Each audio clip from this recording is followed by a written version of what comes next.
రామ్టాక్కి తిరిగి స్వాగతం. Kerala story 2 cinema ఇంకా రిలీజ్ కాలేదు. ఒరిజినల్గా వాళ్ళ షెడ్యూల్ డేట్ ఫిబ్రవరి 27వ తేదీ. మరి ఆ రోజుకి రిలీజ్ అవుతుందో లేదో చెప్పలేం. హైకోర్టు నోటీసులు ఇచ్చింది.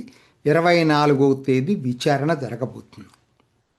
ఓ ప్రైవేట్ పిఐఎల్ ఒక వ్యక్తి వేశాడు కాబట్టి దాని మీద నోటీసులు సహజంగా ఇచ్చింది. నేనైతే పెద్ద హైకోర్టు ఖచ్చితంగా పర్మిషన్ ఇస్తుందని అనుకుంటున్నాను, ఆశాభావంగా ఉన్నా. ఎందుకంటే సెన్సార్ ఇచ్చిన తర్వాత పెద్దగా వాళ్ళు సినిమా చూడకుండా ముందుగానే ఎట్లా ఎవరైతే నిర్ణయిస్తారండి? నాకు అర్థం కాదు అసలు.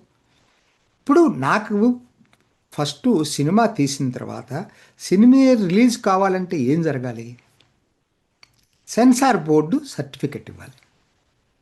దాంట్లో గ్రేడ్స్ ఉంటాయి, యుఏఏ వాళ్ళ ఇష్టం. అసలు ఇవ్వకుండా ఇలా కట్స్ చేయవచ్చు అని చెప్పి వాళ్ళు కూడా అంటే చాలా క్షుణ్ణంగా పరిశీలిస్తారు.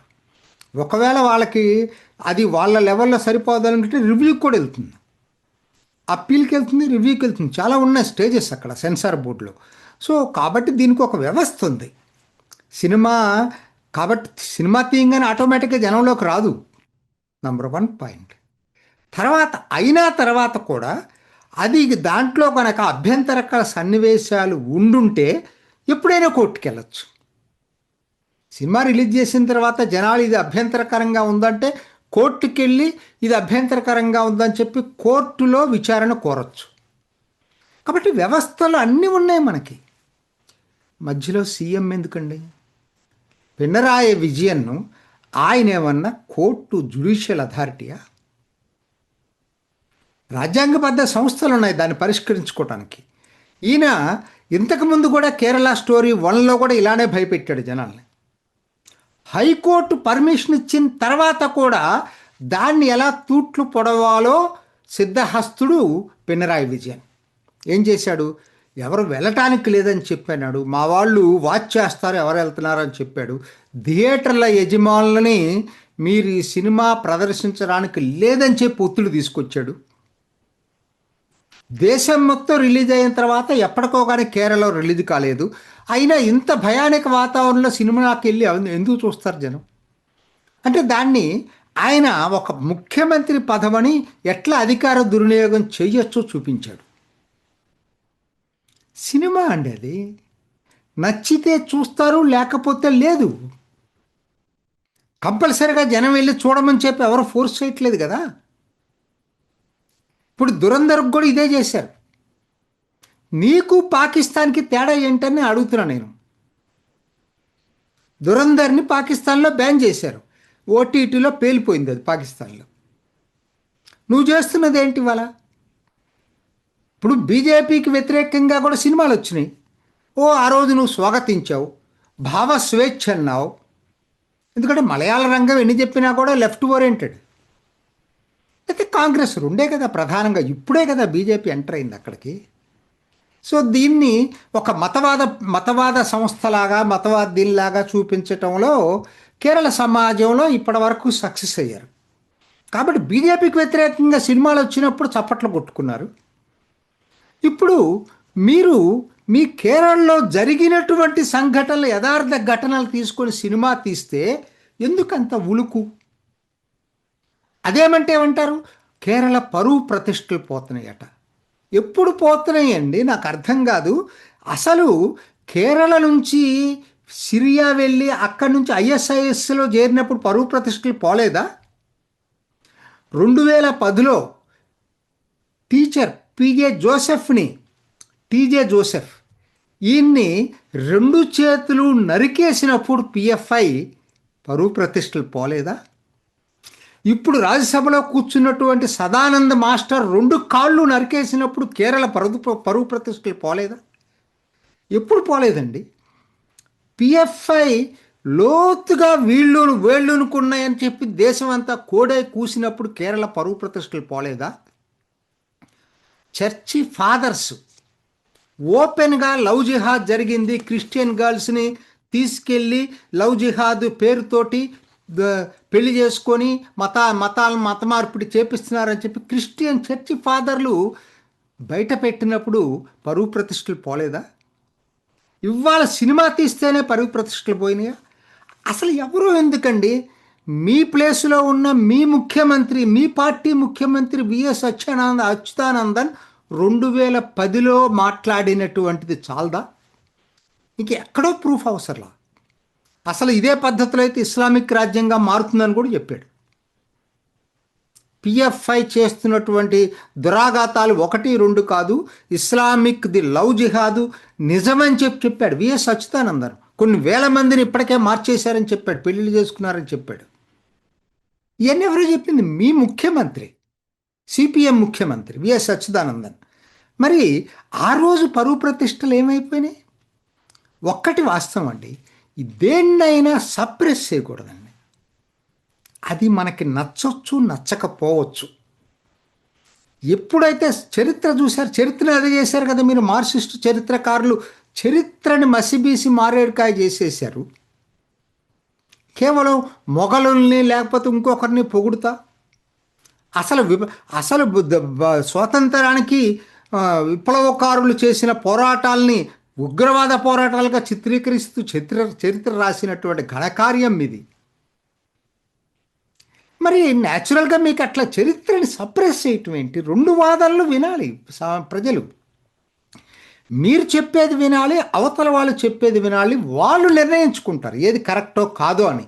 మీరెవరు నిర్ణయించడానికి? మీరెవరు భయపెట్టడానికి ప్రజల్ని? సినిమా మీరు మాట్లాడేది విద్వేషపూరితంగా ఉంది. ఇది విద్వేష ప్రచారం నా దృష్టిలో. సినిమాగా చూస్తామండి. అది నచ్చలేదనుకోండి, ఎవడు చూడ్డు. అదొక డాక్యుమెంటరీ లాగా ఉందనుకోండి, జనం ఎందుకు చూస్తారు? అది తీసే విధానం నచ్చినప్పుడే చూస్తారు జనం. అది అందుట్లో నిజమెంత అదెంత అనేది జనాలకు వదిలిపెడతాం. కానీ నిజం కాదా ఒక్కటి చెప్పమనండి. గుండెల మీద చేసుకొని ఇటువంటి సంఘటనలు కేరళలో జరగలేదా? ఆ సినిమా చూస్తే ఫస్ట్ సినిమా నేను చూశాను. అఫ్కోర్స్ నేను ఓటీటీలో చూశాను, మరి థియేటర్లోనూ చూశాను, అమెరికాలోని థియేటర్లో చూశాను అది. కానీ మరి వాస్తవం అది యథార్థ సంఘటనలకు ప్రతిబింబమే కేరళ స్టోరీ. కాకపోతే అందరూ కాకపోవచ్చండి, ఎవరు అంటలేదండి. ముస్లింలందరూ అటు అని చెప్పి ఎవరన్నా మాట్లాడితే తప్పు, నేనే ఫస్ట్ ఉంటా ఖండించడానికి. కానీ ముస్లింలలో ఒక తీవ్రవాద భావాలని రేకెత్తిస్తున్నటువంటి వాళ్ళని గురించి ఎక్స్పోజ్ చేయకపోతే అది ఇంకా ఘోరమైన తప్పు. ఈ రెండిటికి చాలా తేడా ఉంది. అసలు నిజంగా ఎక్కడా కూడా ఎవరు కూడా ఈ సినిమా తీసిన వాళ్ళు కానీ దాన్ని సమర్థించే వాళ్ళు కానీ ముస్లింలందరి మీద ఎవ్వరు మాట్లాడట్లేదండి. నిజం చెప్పాలంటే మాట్లాడుతున్నట్టుగా చిత్రీకరిస్తుంది ఈ సోకాల్డ్ ప్రోగ్రెసివ్స్. వాళ్ళు ఎప్పుడు చెప్పలేదు. ఎవరు చెప్పారు చెప్పండి? ముస్లిమ్స్ అందరు ఇట్లానని చెప్పి ఎవరైనా చెప్పారా? కాకపోతే ఈ భావాలు గనక పెరిగినాయి అనుకోండి, విస్తరించినాయి అనుకోండి, అది దేశానికి ప్రమాదం, సమాజానికి ప్రమాదం అనేది ప్రతి ఒక్కరు చెప్పేది. అందుకనే ఇటువంటి తీసినప్పుడే ప్రజలకు కూడా అర్థమవుతుంది. ముస్లింల్లో ఉన్నటువంటి అభ్యుదయవాదులు కూడా దీన్ని స్వాగతించాలి. దురదృష్టం ఏంటంటే ఇవాళ ముల్లాల ప్రభావంలో మోడరేట్గా ఉన్నటువంటి ప్రోగ్రెసివ్గా ఉన్నటువంటి ముస్లిం సెక్షన్స్ నోరు విప్పలేని పరిస్థితి. నోరు విప్పకపోవటం కామన్. అటువంటి చోట కేరళ లాంటి చోట మాట్లాడలేరు. ఎవరైనా మాట్లాడితే వాళ్ళ నోరు మూసేయటంలో వాళ్ళ సిద్ధహస్తులు. అంటే పర్టికులర్గా సిపిఎం గురించి నేను చెప్పాల్సిన పని లేదండి. భావస్వేచ్ఛ ఎక్కడ ఉంటుందండి అక్కడ? దాని మీద నేను ఇంకొక వీడియో చేస్తాను. వి కున్హి కృష్ణన్, జిల్లా కమిటీ మెంబర్ కన్నూరు, ఆయన బయటకు వచ్చి వాళ్ళు చేస్తున్నటువంటి అవినీతి చిట్టా బయట పెడితే ఆయన చంపుతానని బెదిరిస్తే కాల్సు హైకోర్టుకి వెళ్ళి రక్షణ తీసుకున్నాడు. వాళ్ళ పార్టీ ఎన్నో సంవత్సరాలు, 74 సంవత్సరాలు, ఆయన ఎన్నో సంవత్సరాల నుంచి, దశాబ్దాల నుంచి పార్టీకి పనిచేసినటువంటి వ్యక్తి. అంత భయానక వాతావరణాన్ని సృష్టిస్తున్నారు వీళ్ళు. దీని గురించి కేరళ స్టోరీ 2 అసలు కేరళ స్టోరీ 2లో ఏముందో ఎవరికి తెలియదు. ఈ రోజుకి 27గానే అది రిలీజ్ కాదు, ముందే అసలు భయాన్ని సృష్టిస్తారు. నా పాయింట్ ఒకటేనండి, అది కేరళ స్టోరీ 2 కావచ్చు, అంతకుముందు కేరళలో బీజేపీకి వ్యతిరేకంగా ఒక సినిమా వచ్చింది, ఏదైనా కావచ్చు. అది జడ్జ్ చేసుకోవాల్సింది మనం కాదు. సెన్సార్ వచ్చి రావటం అది మాత్రం కంపల్సరీ కదా. సెన్సార్ వచ్చిన తర్వాత అది జనానికి వదిలిపెడదాం. నచ్చితే జనం చూస్తారు, జనం లేకపోతే నచ్చితే చూస్తారు. ఇది ప్రజాస్వామ్య స్ఫూర్తి. కమ్యూనిస్టులకు ప్రజాస్వామ్య స్ఫూర్తి ఉంటుందని నేనైతే అనుకోను. ఎందుకంటే చంద్రశేఖరన్ ఎలా తెలిపాడు, వాళ్ళ పార్టీ నుంచి బయటకు వచ్చినటువంటి వ్యక్తి. సరే, అది ఒక చాప్టర్ కావాలంటే నేను ఇంకొకసారి ఒక వీడియో చేస్తాను, ఏ విధంగా కమ్యూనిజం ప్రజాస్వామ్యం విరుద్ధ శక్తులు అనేది. దాన్ని పక్కన పెట్టేసేస్తే, ఎందుకంటే దాంట్లో భాగమే ఇది ఇంటాలరెంట్ థింకింగ్, దాంట్లో భాగమే ఇది. పినరాయి విజయన్ ఒక ముఖ్యమంత్రిగా ఉన్న స్థానంలో ఉన్నటువంటి వ్యక్తి, మీరు అసలు ఇది జరగటానికి, ఇది సినిమా అసలు కేరళలో ప్రదర్శించడానికి వీల్లేదన్నట్టుగా మాట్లాడే అంత ఆ ఆలోచన ఎందుకు వస్తుంది?